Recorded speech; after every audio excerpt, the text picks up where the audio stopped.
Hello, Victor here at RestoreMercedes.com, and today is gonna be something different from what I usually do, and let's get to it. So I got this drone. This is an older drone, 3DR, right here. So the drone has been, it was crashed, right? So it crashed into a trees, and propellers broke and what have you, and the gimbal broke. So that's the problem. So I took gimbal all apart. You can see it's hanging here, the connections and everything, it's all there. And I took it apart, and then I found that the ribbon cable was broken, the gimbal was cracked, and during the removal, one of the bolts actually snapped. Pardon my voice, it's 2 a.m. in the morning, it's just really late. I just wanted to record this real quick, so, I'm just losing. I have to have some sleep. I mean, I slept like 4 hours today. So anyway, so this is the main shaft for the potentiometer. The bolt was broken. I drilled it out, and now I can put the new bolt in there. Actually, I'm going to use one of the bolts from the drone. It's okay. I mean, it's not going to be a big deal. And there is another stopper that goes on top here with the thread lock, so it's going to be fine. The biggest issue is the actual ribbon cable. Now, this was interesting.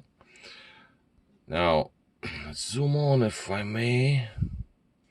So here we have ribbon cable, the potentiometer here, and the ribbon was cracked in half. So there are 3 lines. The problem with that is that I could not, the board, the ribbon cable goes in between the board. It's in the middle. So I don't have the actual contact points.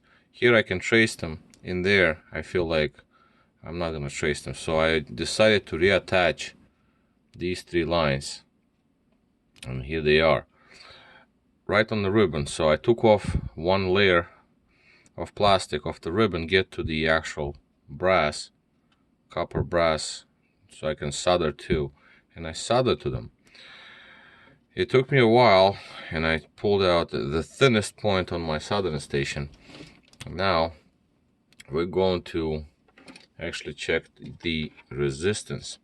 So because I cannot I don't feel like finding which spot the ribbon cable, all these 3 points go to, so I was just gonna go and check resistance of the potentiometer right on these points. So I'm gonna try to hold it, and then I'm gonna try to turn the potentiometer while what is that pick? I'm losing it already. It's just so late. Oh, here it is. See, I don't know what's going on. I have to get some sleep. There was a lot of work done today. So anyway, so let's get to it. I'm going to touch these 2. I'm gonna spin the potentiometer. Resistance should change right on the multimeter.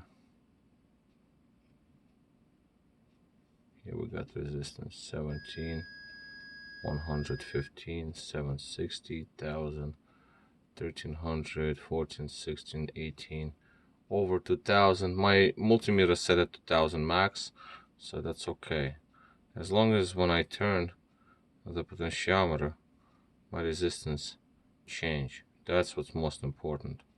I keep turning it. There goes the resistance again. There goes low resistance. Now this is 1 point. Second point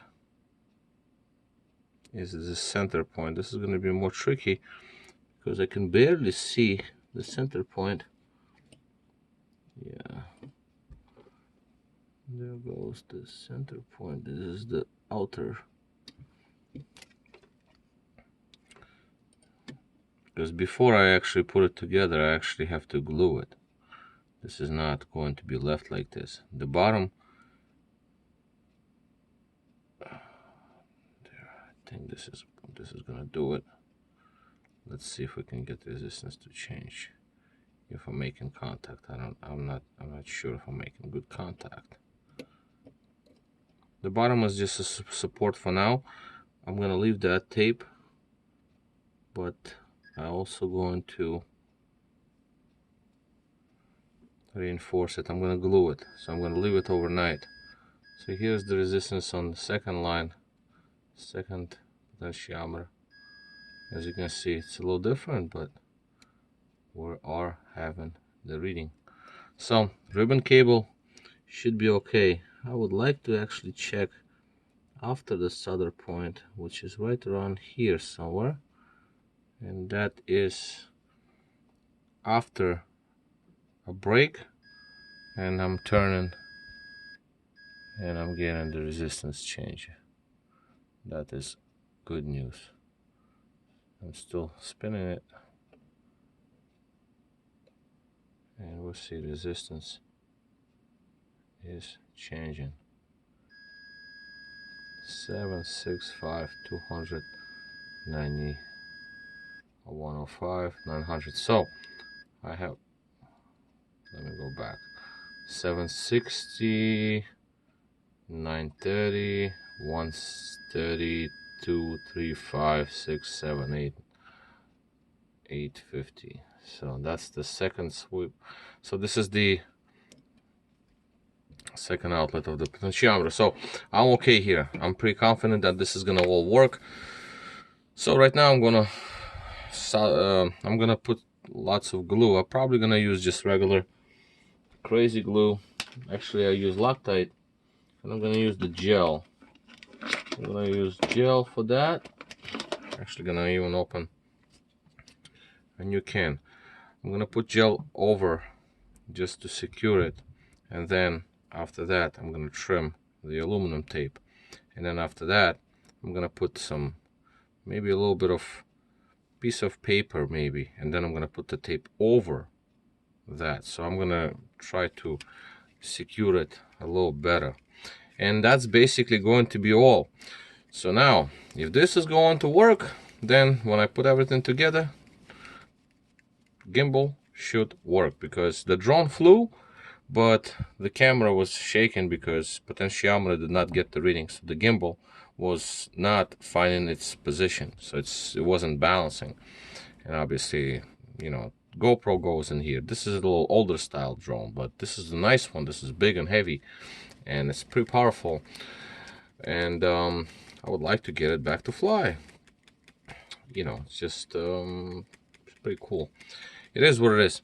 So this is what we are. This is very delicate stuff, and I wasn't even sure if I could do it because my soldering station tip was actually pretty big. So I was not really, I don't know, I wasn't confident that it could be done. It took me quite a while to do this, and then also it's not a given that this is gonna still work, because in reality, ribbon cables, you don't fix them, you know, you replace them. But I can replace it. It's just a whole gimbal, and I decided to try to fix it. So when I glue it all together, then I'm gonna put 2 layers of tape. The tape that sits on top, underneath, this is aluminum tape, this is reinforced, so this is good one. And then there's another tape that to go over. And the good news is that when everything is together, this ribbon does not move. It's stationary. So that's a good news. So if it's all put together and it doesn't move, and if I can just use this, you know, like this portion of the cable to bend it and put it together, that should be good. So I should not damage my soldering. So, but before I do anything, I'm gonna glue it all together. All right, so this is it. This is a little different, I guess, from usual routine that I'm doing. All right, this is Victor, RestoringMercedes.com. Thank you for watching.